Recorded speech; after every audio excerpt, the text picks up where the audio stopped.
yang kita khawatirkan memang kuartal ketiga pertumbuhan ekonomi kita negatif ya, dan itu secara technically Indonesia 2 kuartal berturut-turut, pertumbuhan ekonominya negatif dan tentu ini akan masuk dalam, resesi. Meskipun sebenarnya kalau kita artikan resesi secara, lebih umum, di mana resesi itu adalah, pelambatan ekonomi secara keseluruhan, sebenarnya kita juga sudah masuk dalam kategori resesi, tetapi secara technically kita masih akan menunggu, bagaimana di kuartal ketiga. Nah, Mhm. pertanyaannya apakah, apa namanya, stimulus dari sisi konsumsi itu sudah memadai atau tidak, tentu, apa namanya, masih dirasa, sangat kurang ya. Karena, apa namanya, stimulus katakanlah 600.000 untuk, mereka yang mendapatkan gaji di bawah 5 juta, swasta, kemudian juga sejumlah, insentif dan stimulus lainnya, seperti, pembebasan tarif, dasar listrik, kemudian juga ada perluasan, pendapatan tidak kena pajak sehingga disponible income, itu bisa lebih besar.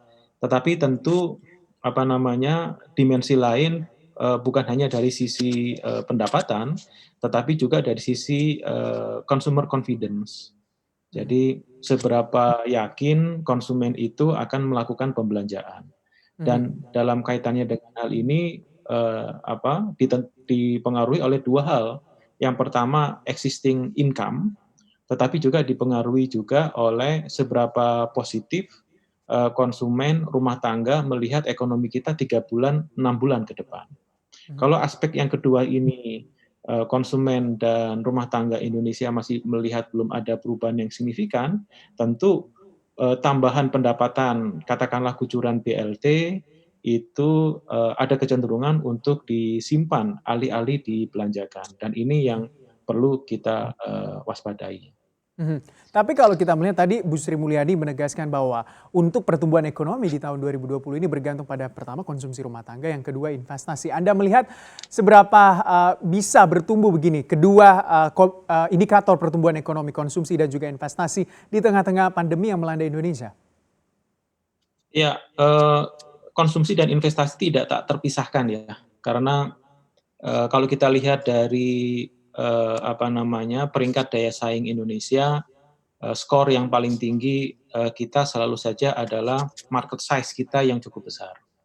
Dan konsumsi domestik itu secara rata-rata berkontribusi terhadap PDB kita antara 54 sampai 56%. Yang kedua adalah pembentukan modal bruto, dalam hal ini adalah investasi, kemudian diikuti oleh belanja pemerintah, dan juga, yang paling kecil adalah net export. Nah, tentu investasi ini, kan ada 2 ya, orang berinvestasi. Yang pertama untuk memanfaatkan besarnya market size domestik, atau yang kedua mereka berinvestasi untuk mendapatkan resources yang murah, yang terjangkau untuk dilakukan ekspor.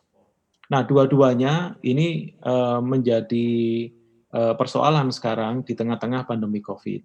Jadi konsumsi domestik juga masih belum bergerak, market size, domestik kita tidak, ekspansif begitu, Mhm. tidak tumbuh dalam, seperti periode sebelum Covid, tetapi pasar internasional juga, tidak, apa namanya, sekondusif sebagaimana sebelum, Covid. Jadi menurut saya,